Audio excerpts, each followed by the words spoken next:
এক লোক ব্যাংকে টাকা তুলতে গেছে 5,000 টাকা। কয় টাকা?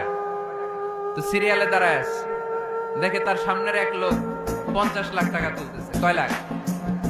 উনি তুলবে কয় লাখ?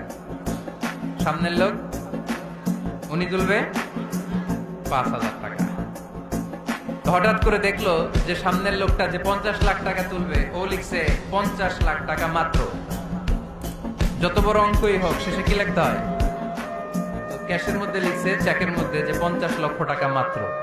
এইটা দেখা ও পড়ে গেছে বিপদে। হায় হায়, 50 লক্ষ টাকা মাত্র। তো তারপর ওর চেক নিয়ে ও ক্যাশ কাউন্টারে দিছে। ক্যাশ কাউন্টার দেখতেছে উনি লিখছে 5,000 টাকা নাই। 5,000 টাকার পরে কি লিখছে? নাই।